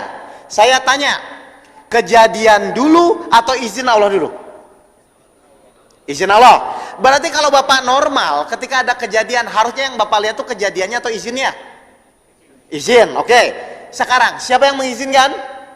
Kira-kira kalau Allah mengizinkan itu sempurna atau salah? Yang terbaik atau yang terburuk? Sempurna, yang terbaik. Berarti yang wajar Bapak terima atau Bapak marah-marah? Nah, Bapak ingin jadi orang wajar, ingin jadi orang gak wajar? Berarti kalau istri marah-marah, yang wajar Bapak nah, berarti kalau Bapak marah-marah, Bapak tidak wajar. Loh, benar gak? Loh kok bingung? Selama ini orang sulit bersabar, kenapa? Karena dia terjebak di kejadiannya. Dia terjebak di istrinya. Dia lupa bahwa kejadian bisa terjadi harus ada izin Allah. Jadi yang kita lakukan adalah bukan karena takut istrinya, bukan karena takut kejadiannya, tapi kita menghormati izinnya Allah. Barulah di situ sesungguhnya Allah bersama orang-orang yang sabar.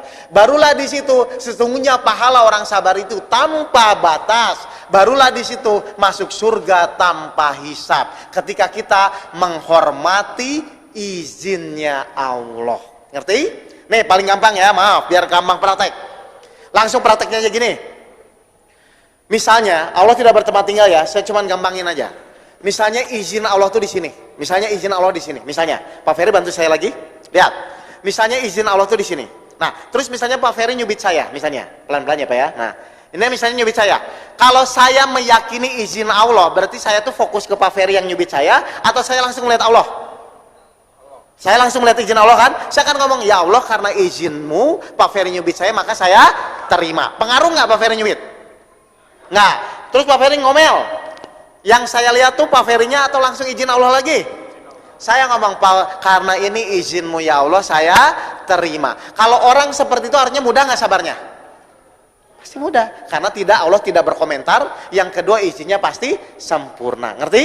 Jadi selama ini orang berat bersabar, selama ini orang bilang sabar ada batasnya, karena dia terjebak di orangnya, terjebak di Pak Ferry yang nyubitnya, terjebak di Pak Ferry yang maki-makinya. Dia lupa bahwa kejadian ini sudah Allah izinkan, dan kalau Allah mengizinkan kejadian pasti sempurna. Saya tanya, dimaki-maki istri secara logika diterima nggak? Secara logika? Tidak. Secara keyakinan diterima tidak? Nah, silahkan dipilih ya, silahkan dipilih mau pakai logika atau pakai keyakinan. Saya cerita langsung testimoni nih Bapak Ibu ya, saya akan cerita langsung testimoni. 2 tahun yang lalu saya punya jamaah di Bogor. Dia itu seorang motivator Bu, ibu-ibu tiap hari ngisi motivasi kemana-mana. Pokoknya apapun yang masalah orangnya, apapun pesertanya bermasalah, dia bisa selesaikan dengan motivasi dia. Nah, suatu saat dia datang ke saya, dia menangis. Dia bilang, Pak, saya ini sering motivasi orang, saya bisa menyemangati orang, tapi kok ketika sekarang masalah saya dengan keluarga. Jadi dia sama suaminya udah 4 tahun rumah tangga, tiap hari itu pukul-pukulan, tampar-tamparan Pak, tiap hari. Sampai terakhir itu mas kawin dia mau kena dijadiin keset kamar mandi sama suaminya. Udah 4 tahun berjalan. Akhirnya dia datang ke saya, dia bilang, tolong saya, apa yang harus saya lakukan? Terus saya bilang, ibu mau menyelesaikan masalah dengan kemampuan ibu atau dengan pertolongan Allah? Terus dia bilang, saya ingin menyelesaikan masalah dengan pertolongan Allah Pak. Baik, saya bilang, kalau ingin menyelesaikan masalah dengan pertolongan Allah, jangan lihat suaminya, jangan lihat kejadiannya, tapi apa? Hormati izin Allah. Terus jawabannya apa biasanya ibu-ibu? Tapi kan, bener nggak? Ya kan, itu rumus sakti ya. Tapi kan Pak, saya bilang, ibu kalau ngomong tapi lama. Kenapa? Karena ketika ibu bilang tapi, maka ibu tidak menghormati izin Allah. Meskipun secara logika tidak diterima, tapi kan keyakinan ini izin Allah kan. Jadi tergantung Bapak mau yakin atau tidak. Mikir-mikir, dia bilang, ya udahlah Pak, saya mau praktek. Ya udah silakan praktek, saya bilang. Karena kalau ibu praktek, ibu bisa membuktikan betul atau tidak kalau kita bisa menerima Allah menolong. Akhirnya dia praktek Pak. Pulang ke rumahnya pada Isya. Ternyata pas nyampe di ruangan, suaminya udah menunggu. Langsung suaminya ngomong, kurang ajar, kaki 4, kaki 5, kaki 6 keluar semua. Dimaki-maki, suaminya heran. 15 menit suaminya maki-maki, istrinya nggak ngelawan-ngelawan. Biasanya ngelawan, ini kok nggak ngelawan-ngelawan gitu loh. Sampai sejam ngoceh, istrinya tetap nggak ngelawan. Ternyata istrinya dalam hati, ya Allah, saya menerima izinmu gitu. Jadi dalam hati istrinya udah bilang, izinmu terima-terima gitu loh. Sejam ngoceh, akhirnya suaminya capek, dia bilang, oke, kita lanjut besok katanya. Belum puas Pak, dia minta lanjut besok. Nah, apa yang terjadi? Pas subuhnya istrinya ke dapur, suaminya ngejar, ternyata suaminya langsung cium kaki istrinya. Sampai sekarang tidak pernah marah lagi. Kenapa seperti itu? Allah bersama orang-orang yang sabar. Sekarang tinggal dipilih, ibu bapak bisa praktek atau tidak. Sekarang saya tanya, kalau kita ingin jadi ahli sabar, kalau kita ingin jadi ahli tinju, bisa nggak tinju sendirian? Harus ada apa Pak? lawan, sparring partner. Kalau bapak ibu ingin jadi ahli sabar, berarti bapak perlu istri yang cerewet atau yang baik? Berarti dapat istri yang baik, istri yang cerewet seneng nggak? Saya ulang. Kalau kita ingin jadi ahli tinju, bisa nggak tinju sendirian? Tidak bisa, harus ada apa? Lawan, sparring partner. Kalau bapak ingin jadi ahli sabar, kalau bapak ingin latihan sabar, bapak itu perlu istri yang cerewet atau yang baik? Kalau ingin latihan sabar, perlu istri yang cerewet atau yang baik? Nah, dapat istri yang cerewet seneng nggak? Nah, sudah beres kan? Ibu ingin latihan sabar, perlu suami yang cerewet atau yang baik, Bu? Kalau ingin latihan sabar, loh, jangan ngomong gini, saya ingin jago berenang tapi nggak mau basah, bisa nggak? Banyak loh Pak orang kayak gitu.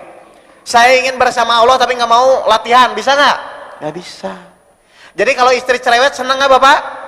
Alhamdulillah, semua atas izin Allah. Silahkan dipraktekkan. Nah, jadi cara latihannya yang paling gampang gimana? Ditulis Pak. Siapa sparring partner terdekat Bapak sekarang? Misalnya tulis istri 1, 2 istri, tulis 3, misal istri, baru 4 anak, ditulis. Maksudnya apa? Pas bapak bangun subuh, saya mau latihan sabar sama istri saya. Nah, ketika pas pagi istrinya marah-marah, harusnya bapak marah atau tidak? Senang. Dengerin, setelah dengerin, makasih mas sudah jadi sparring partner latihan sabar. Beres. Loh bener, saya sama istri saya seminggu selesai kok Pak. Lah kan sama-sama tahu kan? Sama ibu kalau ingin latihan tulis anak, misalnya anak 1, anak 2, tulis semua. Nah ingat, pas subuh saya mau latihan sama anak saya, pas pagi-paginya anak nakal, berarti ibu alhamdulillah karena jadi sparring latihan sabar. Itu aja. Jelas ini? Nah oke, jangan salah. Orang mencuri, orang mabuk, orang bunuh diri, itu sudah atas izin Allah atau belum? Kenapa sudah Pak? Bagus, benar. Kenapa sudah? Apapun kejadian. Tapi pertanyaan kedua, apakah Allah menghendaki? Tidak. Lalu Allah mengizinkan siapa? Allah mengizinkan iblis menggoda orang tersebut. Kalau dia ikut Allah, dia tidak mencuri. Kalau dia ikut iblis, dia mencuri. Makanya di surat An-Nisa ayat 79, segala kebaikan itu datang dari Allah, keburukan itu datang dari kamu semua. Jangan kayak zaman saya, Pak, kemarin kan suami saya marah-marah izin Allah. Ya, saya bilang. Nah, saya juga marah-marah izin Allah kan, Pak? Saya bilang, awas Bu, Allah mengizinkan, tapi Allah tidak menghendaki. Allah mengizinkan iblis menggoda ibu. Kalau ibu ikut Allah, ibu bersabar. Kalau ibu ikut iblis, ibu marah. Jadi ingat ya metodenya ya. Jangan lihat kejadiannya, jangan lihat orangnya, tapi lihat izin Allahnya. Kenapa harus melihat izin Allahnya? Karena kalau Allah mengizinkan pasti sempurna. Allah mengizinkan pasti yang terbaik. Maka ketika bapak ibu bisa menghormati izinnya Allah, ayatnya akan muncul, sesungguhnya Allah beserta orang-orang yang sabar. Jelas di sini? Jelas. Nih, sekarang saya mau tanya terakhir. Anak sakit, apa yang harus kita lakukan? Tadi anak sakit apa? Terima, karena ini izin Allah. Supaya setelah menerima apa? Setelah menerima apa yang kita lakukan? Berikhtiar. Ikhtiar itu supaya sembuh atau menjalankan perintah Allah. Ayo, yang mana? Ingat ya, berikhtiar itu dalam rangka menjalankan perintah Allah. Misalnya masih sakit, terima lagi karena Allah. Terus ikhtiar lagi karena menjalankan perintah Allah. Begitulah seorang mukmin, menerima karena Allah, berikhtiar karena Allah, maka hidup kita akan 24 jam beribadah kepada Allah. Jadi tidak kecewa Pak, karena apapun yang Bapak Ibu lakukan hanya menjalankan perintah Allah. Surat Az-Zariyat ayat 56. Dan tidak aku ciptakan jin dan manusia hanya semata-mata mengabdi kepada Allah. Apapun yang Bapak Ibu lakukan dalam rangka menjalankan perintah Allah. Jelas? Jadi ibu kalau ingin sabar perlu suami cerewet atau yang baik? Nah, dapat suami cerewet seneng nggak? Ingat ya, kalau ibu sabar, kalau bapak sabar, harusnya lawannya berubah. Akhlaknya Pak. Akhlaknya ya Bu. Jadi kalau ibu sabar benar-benar, insya Allah suaminya berubah. Akhlaknya, bukan suaminya. Akhlaknya. Saya garis bawahi, akhlaknya berubah Pak. Berarti kalau suaminya belum berubah-berubah, berarti ibu belum sabar. Bapak sama, kalau istrinya masih cerewet, berarti bapak belum sabar. Kenapa? Karena kalau sudah sabar, pasti Allah bersama, pasti menyelesaikan permasalahan kita. Jelas ini? Sama yang sakit. Kalau bapak belum sabar, berarti kalau bapak belum sembuh, berarti bapak belum sabar. Makanya terima bahwa ini izin Allah. Meskipun secara logika nggak pas, tapi karena ini izin Allah, yakin saja. Makanya ayatnya apa? Hai orang-orang yang beriman. Beriman. Jelas? Baik. Ada pertanyaan? Nanti kalau misalnya memang kita lanjut, karena ini sholat tahap pertama, ini sabar tahap pertama, Pak. Nanti ada lanjutan sholat tahap kedua dan sabar tahap kedua. Lebih lanjut lagi. Tapi nanti kita lihat saja situasinya ya, Pak ya. Kalau memang berkenan ya kita lanjut. Kalau misalnya cukup ya silahkan praktek dulu. Tapi intinya tolong dipraktekkan kalau Bapak Ibu ingin membuktikan. Seperti misalnya saya tanya, Ibu punya resep kue enak sekali tapi tidak pernah buat. Bisa nggak merasain kuenya? Tidak. Bapak Ibu sudah punya resep, sabar yang benar, sholat yang benar. Kalau tidak praktek, bisa nggak merasakan pertolongan Allah? Tidak. Jelas? Jadi tolong dipraktekkan dan dibuktikan. Betul atau tidak, apapun permasalahan insya Allah selesai. Baik, dari saya seperti itu saja. Akhirul kalam, wabil taufiq wal hidayah. Assalamualaikum warahmatullahi wabarakatuh.